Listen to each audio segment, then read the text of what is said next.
네, 오늘 함께 은혜 받으실 하나님의 말씀은 말라기 2장 17절에서 3장 12절까지의 말씀입니다. 구약 1329쪽에 있는 말라기 2장 17절에서 3장 12절까지의 말씀입니다. 지금 이 시간에는 3장 6절에서 12절까지의 말씀을 먼저 봉독해 올려드리겠습니다. 나 여호와는 변하지 아니하나니 그러므로 야곱의 자손들아 너희가 소멸되지 아니하느니라. 만군의 여호와가 이르노라. 너희 조상들의 날로부터 너희가 나의 규례를 떠나 지키지 아니하였도다. 그런즉 내게로 돌아오라. 그리하면 나도 너희에게로 돌아가리라. 하였더니 너희가 이르기를 우리가 어떻게 하여야 돌아가리까 하는도다. 사람이 어찌 하나님의 것을 도둑질하겠느냐. 그러나 너희는 나의 것을 도둑질하고도 말하기를 우리가 어떻게 주의 것을 도둑질하였나이까 하는도다. 이는 곧 11조와 봉헌물이라. 너희 곧 온 나라가 나의 것을 도둑질하였으므로 너희가 저주를 받았느니라. 만군의 여호와가 이르노라. 너희의 온전한 11조를 창고에 들여 나의 집에 양식이 있게 하고 그것으로 나를 시험하여 내가 하늘문을 열고 너희에게 복을 쌓을 곳이 없도록 붙지 아니하나 보라. 만군의 여호와가 이르노라. 내가 너희를 위하여 메뚜기를 금하여 너희 토지소산을 먹어 없애지 못하게 하며 너희 밭에 포도나무 열매를 기한전에 떨어지지 않게 하리니 너희 땅이 아름다워짐으로 모든 이방인들이 너희를 복되다 하리라. 만군의 여호와의 말이니라. 아멘. 하나님 아버지 감사드립니다. 오늘도 귀한 주일로 교회로 예배로 인도하여 주신 은혜를 진정으로 감사드립니다. 지금 이 시간 저희들이 지난 한 주간 지었던 모든 죄악을 예수 그리스도의 십자가 아래에 다 내려놓고 오직 저희들의 온 영과 진리를 다하여 하나님께만 드려지는 예배를 통하여 하나님께서만 영광 받으시는 은혜의 시간으로 이 시간을 인도하여 주시옵소서. 모든 것을 감사드리오며 예수 그리스도의 이름으로 기도드리옵나이다. 아멘. 네, 오늘은 11조 그 두 번째 시간으로 오늘 본문 말씀을 중심으로 하나님의 말씀을 증거하겠습니다. 지난 주일에 우리는 말라기서에 있는 6가지 논쟁의 내용 중에서 네 번째 논쟁에 대해서 우리가 살펴보았습니다. 너무나도 죄에 익숙해져 있었던 이스라엘 백성들이 말로써 하나님을 괴롭게 해드렸다는 것이죠. 말로써 괴롭혀 드렸다라고 하는 것은 바꾸어서 얘기한다면 그들의 생각과 무엇보다 그들의 삶으로서 하나님을 괴롭게 해드렸다라고 하는 것을 의미하는데요. 그래서 크게 두 가지 내용이었습니다. 첫 번째는 악인들의 입장에서 봤을 때 하나님을 그들이 좋게 여겼다. 또 하나님에게 있어서 악인들은 기쁨이었다라는 식으로 얘기를 하게 된 것이죠. 그들이 하나님을 원망했던 것을 알 수 있고 하나님 입장에서는 너무나도 괴롭게 하여드렸던 것을 우리가 알 수가 있는데요. 두 번째는 하나님은 더 이상 정의로우신 분이 아니시다라고 하는 것입니다. 이 땅에 하나님의 정의가 어디 있느냐라는 식으로 백성들이 원망하고 또 하나님을 괴롭게 해드렸던 것을 우리가 살펴보았습니다. 그래서 3장 1절 말씀을 통해서 하나님은 이 땅에 예수를 그리스도로 보내주시마 예언의 말씀을 주셨었죠. 그리고 그 예수님께서 2절로부터 5절까지의 말씀을 통해서 이 땅에 오신 목적은 크게 두 가지가 있는데 첫 번째는 바로 우리들을 깨끗하게 하여 주시기 위해서 이 땅에 오셨다는 것이죠. 무엇을 깨끗하게 하느냐? 바로 우리의 예배와 성도들의 삶이 회복되는 것을 의미한다. 예배라는 것은 정결한 예배를 하나님께 올려드려야 되는 것이고 성도들의 삶은 거룩한 그런 삶이어야 한다는 것을 예수님께서 이 땅에 오셔서 33년간의 사생애와 공생의 기간 중에 몸소 그것을 모범을 보여주셨다는 것이죠. 그래서 우리를 깨끗하게 하여 우리들이 온전한 하나님의 자녀로서 이 땅에서의 삶을 살아갈 수 있도록 하여 주시기 위해서 예수님께서 이 땅에 오셨다는 것이었고요. 두 번째는 그렇게도 너무나 관영되어 있었던 죄악을 하나님께서 심판하시기 위해서 예수님께서 이 땅에 오셨다라고 말씀하여 주셨습니다. 그래서 앞으로 우리 하나님의 자녀로서의 우리들은 어떠한 삶을 이 땅에서 살아내야 할 것인가에 대해서 깊이 생각하는 그런 시간을 우리가 가졌었는데 오늘 3장 6절에서부터 12절까지의 말씀 가운데에서는 그것을 우리가 실질적으로 어떻게 살아내야 될 것인지에 대해서 분명하게 말씀을 주고 계십니다. 먼저 6절에서 7절 말씀을 먼저 좀 읽어드리겠습니다. 나 여호와는 변하지 아니하나니 그러므로 야곱의 자손들아 너희가 소멸되지 아니하느니라.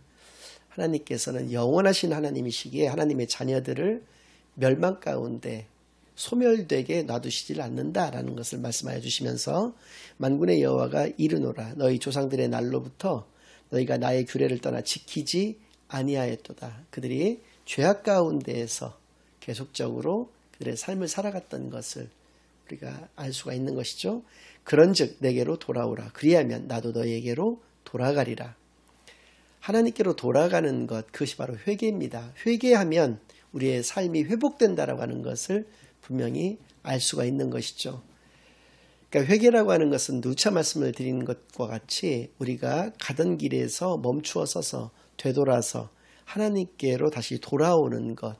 그러니까 회개는 어떤 반성이나 참회와 같은 그러한 어떤 정적인 것을 의미하는 것이 아니라 하나님께로 돌아오는 액션을 의미한다라고 하는 것을 분명히 깨닫게 되어지는 시간만이 되기를 바랍니다. 그랬더니 백성들이 그 회개의 방법을 몰라서 하나님께 다시 질문을 하고 있습니다. 하였더니 너희가 이르기를 우리가 어떻게 하여야 돌아가리까 하는도다. 사람이 어찌 하나님의 것을 도둑질하겠느냐. 그러나 너희는 나의 것을 도둑질하고도 말하기를 우리가 어떻게 주의 것을 도둑질하였나이까 하는도다. 이는 곧 11조와 봉헌물이라. 하나님께서는 회개의 방법을 묻는 그들에게 11조의 회복을 먼저 말씀하여 주셨다라고 하는 것이죠.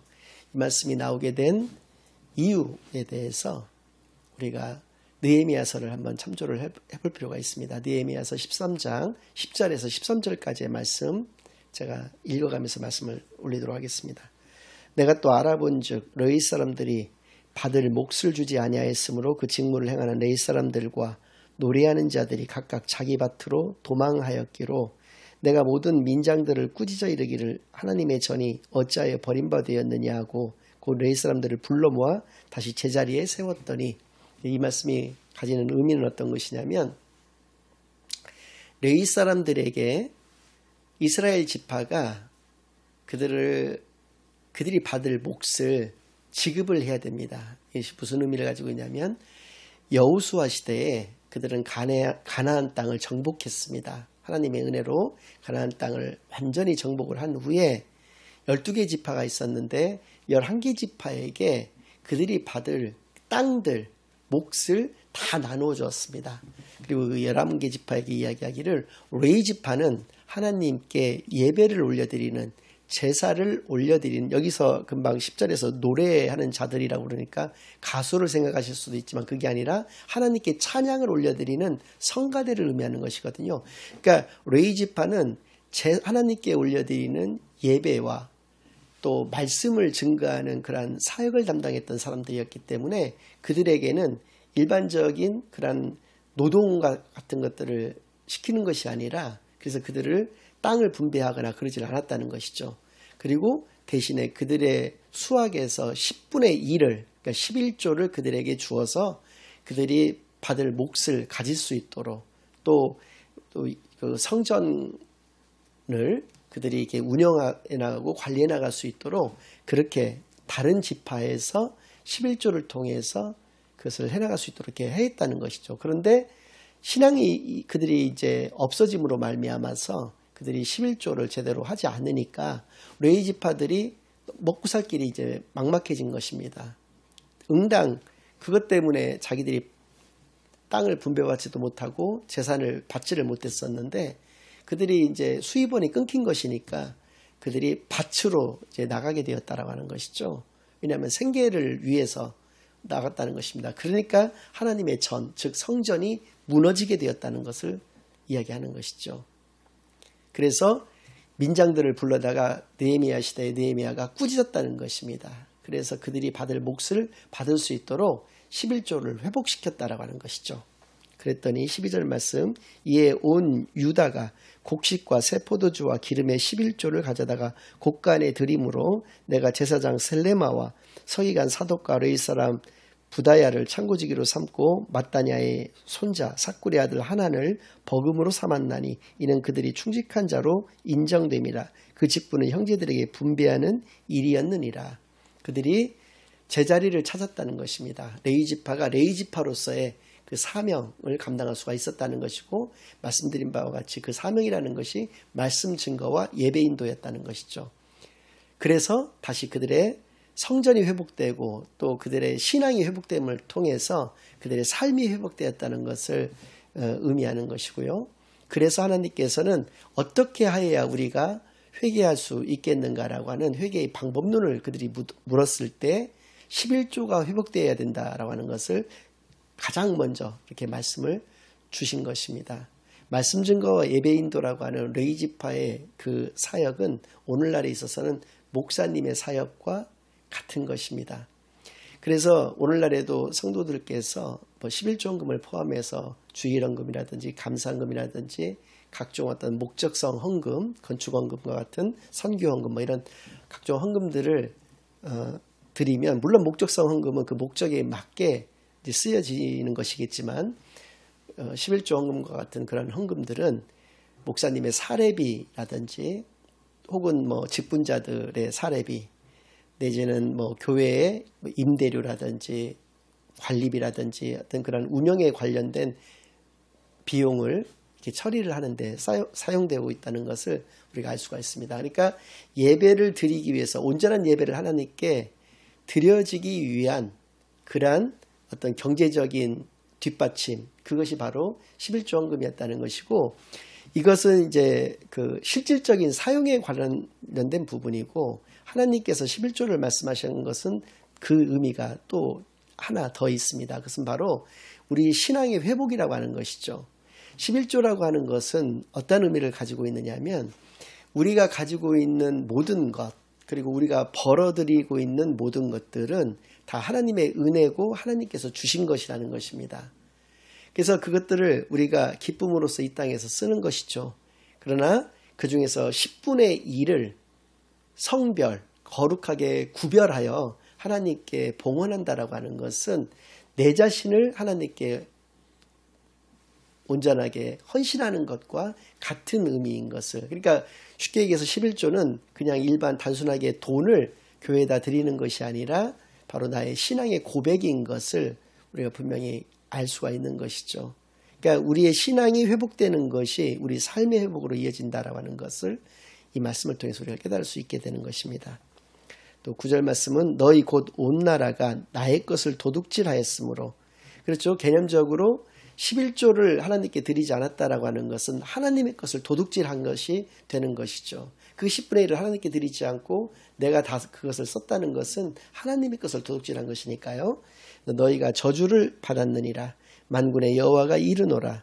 너희의 온전한 11조를 창고에 들여 나의 집에 양식이 있게 하고 그것으로 나를 시험하여 내가 하늘문을 열고 너희에게 복을 쌓을 곳이 없도록 붙지 아니하나 보라. 하나님을 시험하면 큰일 납니다. 하나님을 시험하면 망하게 되어 있습니다. 그것은 출애굽 당시의 상황으로만 봐서도 알 수가 있습니다. 너무나도 많은 경우에 이스라엘 백성들이, 출애굽한 이스라엘 백성들이 하나님을 시험했습니다. 그래서 그들은 광야에서 모두 다 죽을 수밖에 없었던 그런 상황 가운데 내몰렸던 것이죠. 그래서 모두가 단 한 사람도 빠짐없이 여호수아와 갈렙 두 사람을 제외하고 모세를 포함해서 모든 사람들이 그 광야에서 40년의 기간 동안에 다 죽을 수밖에 없었던 것은 하나님을 시험했기 때문에 그렇다는 것이죠. 그러나 성경에서 유일하게 하나님을 시험하라고 이렇게 말씀하여 주고 계시는 것은 이 말씀입니다. 즉 11조를 통해서 하나님을 시험하라는 것이죠. 11조를, 온전한 11조를 하나님께 올려드렸을 때 하나님께서 하늘문을 여시고 우리에게 받을 복이 흘러 넘치지 않는지 그것을 시험하여 볼 것을 말씀하여 주신 것입니다. 그만큼 이 11조라는 것은 우리의 신앙의 회복을 의미하는 것이고, 신앙의 회복만큼 우리 삶에 중요한 것은 없다라고 하는 것을 말씀하여 주신 것이죠. 만군의 여호와가 이르노라. 내가 너희를 위하여 메뚜기를 금하여 너희 토지소산을 먹어 없애지 못하게 하며 너희 밭에 포도나무 열매가 기한 전에 떨어지지 않게 하리니. 풍년의 복이죠. 너희 땅이 아름다워짐으로 모든 이방인들이 너희를 복되다 하리라. 만군의 여호와의 말이니라 라고 분명하게 우리에게 말씀하여 주신 것입니다. 계시, 그러니까 하나님의 말씀은 모든 말씀을 의미하는 것인데요. 그것은 점진적 발전의 그 과정 가운데 있습니다. 이 말씀이 의미하는 것은 예수님이 이 땅에 다시 오시기 전까지 모든 말씀은 예수 그리스도와 복음에 의해서만 해석이 되어야 된다라고 하는 것을 의미합니다. 예를 들어서 레위기에서는, 구약시대의 레위기에서는 분명히 우리에게 짐승 제사를 하나님께 올려드릴 것을 말씀해 주셨습니다. 우리의 죄가 너무나도 크기 때문에 반드시 제사는 피의 제사를 올려드려야 된다는 것이죠. 그러나 제사를 올려드릴 때마다 뭐 팔을 자른다든지 다리를 자른다든지 이럴 수는 없기 때문에 우리를 대신해서 그 양이라든지 소와 같은 짐승에게 우리를 이입을 시키는 것이죠. 그래서 그 생명을 취함을 통해서 또 그 피를 하나님께 올려드리는 것을 통해서 우리의 죄를 회개하는 것이죠. 그러한 어떤 짐승 제사가 예수 그리스도가 이 땅에 오심으로써 십자가의 죽으심을 통해서 우리 죄의 문제를 해결해 주심을 통해서 완성이 됐다고 하는 것이죠. 그래서 더 이상 우리는 짐승 제사를 드리지 않게 된 것입니다. 그러니까 모든 그 구약에 있었던 그런 말씀들을 우리가 폐기해야 하는 것이 아니라 그것을 예수 그리스도와 복음으로써 재해석을 해야 된다라고 하는 것을 의미하는 것입니다. 그래서 오늘날 우리가 예배를 드릴 때 짐승의 제물을 잡아서 하나님께 예배를 올려드리지 않고 우리가 그냥 뽀송뽀송한 몸과 마음으로 하나님께 예배를 드릴 수 있었던 것은 예수가 그리스도로 이 땅에 오셔서 우리의 죄의 문제를 십자가에서 해결해 주셨기 때문에 그렇게 된 것을 분명히 깨닫게 되기를 바랍니다. 그리고 10계명의 4계명의 안식일을 우리로 하여금 거룩히 지키라고 말씀해 주셨습니다. 그러나 오늘날의 개념으로 안식일은 토요일을 의미하거든요.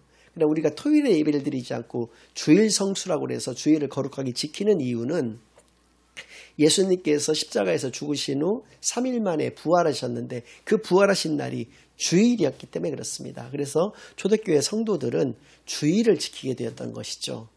그래서 하나님께서 10계명의 말씀을 통해서 안식일을 거룩히 지키라고 하셨지만 우리는 주일을 온전히 성수하는 그 이유는 바로 예수님의 부활로 인해서 그렇게 되어진 것이다. 그래서 모든 말씀들은 이렇게 어떤 점진적 발전의 과정을 거치는데 그것이 의미하는 것은 모든 말씀들은 예수님 이 땅에 다시 오시기 전까지는 예수 그리스도와 복음으로서만 해석되어야 된다라고 하는 것을 의미한다는 것을 분명히 깨닫게 되기만을 바라겠고요. 11조 역시도 마찬가지라고 하는 것이죠. 레위지파들에게 그것을 지급해주지 않음으로 말미암아서 성전이 무너졌습니다. 그리고 성도들의 삶이 무너진 것이죠. 그러니까 이것이 어떤 사이클적으로 이렇게 된 것입니다. 성도들이 신앙이 무너졌습니다. 그랬더니 그들의 삶도 역시 무너지게 된 것이죠. 그래서 11조를 안 하게 되었던 것이죠. 11조를 아니함으로써 레위지파가 무너졌습니다. 레위지파가 무너졌다라고 하는 것은 교회가 무너진 것이고 성도가 무너졌다는 것을 상징하는 것이거든요. 그 레위지파가 무너짐을 통해서 다시 성도들의 모든 삶들이 다 무너지게 되었던 것이고 그것이 바로 또 다시 신앙의 또 다른 무너짐을 의미하는 이런 악순환의 사이클들이 계속적으로 반복되면서 가게 되었던 것을 의미한다라고 하는 것이죠. 그래서 결국은 우리의 신앙의 회복은 말씀의 회복인 것을 깨달아 알 수가 있는 것입니다. 그리고 그 신앙의 회복이라고 하는 것은 11조의 회복을 통해서 우리의 신앙이 회복된다라고 하는 것. 11조가 회복됨으로써 레위지파가 회복되고 레위지파가 회복된다라고 하는 것은 교회와 성도가 회복된다라고 하는 것. 이것을 분명히 깨달아서 하나님의 말씀, 이것은 그냥 단편적으로 문구상으로만 해석할 수 있는 문제는 결코 아닌 것을 오늘 이 본문의 말씀들 말라기서 2장 17절에서 3장 12절까지의 이 말씀들을 통해서 또 11조를 우리에게 주신 그 의미를 우리가 깨달음을 통해서 분명하게 깨닫게 되는 시간만이 되기를 바랍니다. 그래서입니다. 온전한 말씀의 회복만이 우리를 온전한 하나님의 자녀로서의 참되고 복된 삶으로서 인도하는 것이고 그 말씀의 회복이라고 하는 것은 하나님의 말씀을 깨닫고 그 말씀대로 우리가 순종하며 이 땅에서 삶을 살아냈을 때 바로 말씀의 회복이라고 하는 것을 의미한다는 것을 깨달아서 온전한 하나님의 자녀로서의 참되고 복된 삶만을 이 땅에서 살아내는데 부족함이 없는 저와 여러분이 되시기만을 예수 그리스도 이름으로 간절히 축원합니다. 한 가지 간증만 하고 마치도록 하겠습니다. 제가 지금까지 약 5년여 세월 동안 이렇게 온라인 복음의 순례자교회를 목회를 하면서 여러분들에게 의도적으로 11조를 포함한 모든 헌금에 대한 말씀들을 안 했습니다. 그랬던 이유는 제 인생 여정을 이렇게 쭉 신앙의 여정하고 인생의 여정하고 같은데 쭉 살펴본다면 제가 26살 때, 우리 나이로 26살 때, 그때 나이는 어렸지만 결혼을 그때 당시에 했었기 때문에 바로 서리집사로 임명이 됐었습니다. 그래서 약 10년 가까운 시간 동안에 서리집사로 있다가 35살 되는 해에 제가 안수집사로 임직을 하게 되었던 것이죠. 그래서 또 역시 10년 동안을 안수집사로 봉사를 하게 되었습니다. 또 그로부터 4년 동안은 전도사로서 또 1년 동안은 강도사로서 생활을 하다가 우리 나이로 50에 이르러서야 제가 목사 안수를 받게 되었던 것이거든요. 그러니까 저는 평신도로서의 삶이 훨씬 길었던 사람입니다. 근데 평신도로서의 삶이었을 때나 또 목사로서 다른 목사가 되어서 다른 목사님들의 어떤 설교를 들었을 때 그 목사님들로부터 어떤 헌금에 관련된 설교를 듣게 되면 굉장히 거부감이 있었거든요. 그래서 아까도 말씀드렸지만 레이지파에게 그들이 11조를 드릴 수밖에 없었던 이유는 레이지파들의 생계와 삶이 위협을 받기 때문에 그랬던 것입니다. 그 운영적인 측면에 있어서. 그러나 저는 하나님께서 주신 놀라운 은혜 가운데에서 아주 부자로서 살고 있지는 않지만 마음만은 넉넉하게 그렇게 아주 어려운 형편 가운데에서 살고 있지 않는 그런 관계 때문에 여러분들에게 헌금에 관한 얘기를 하지 않았던 것입니다. 그런데 5년 동안은 그랬을지라도 이후로는 말라기서뿐만 아니라 어떤 말씀이 저에게 어떤 은혜 가운데 임한다 하더라도 그것을 피하지 제가 않을 생각을 하고 있는 것은 여러분들에게 그 11조에 관한 그런 말씀들을 드리지 않는다면 그 의미에 대해서 말씀을 드리지 않는다면 여러분들의 신앙을 죽이는 결과가 될 수가 있다는 생각에서입니다. 그래서 제 개인적으로 거부감이 들고 안 들고는 중요한 문제가 아니고 하나님께서 우리에게 말씀하시는 그 뜻과 또 하나님의 나라를 어떻게 이루어가는가에 대한 것은 그 원리라든지 그 하나님의 어떤 그 깊은 뜻 같은 것은 여러분들에게 분명히 말씀을 드려야 하겠기에 앞으로는 이런 말씀들을 제가 피하지 않고 여러분들에게 적극적으로 드리기로 이렇게 이제 5년을 지나면서 그렇게 마음을 먹었습니다.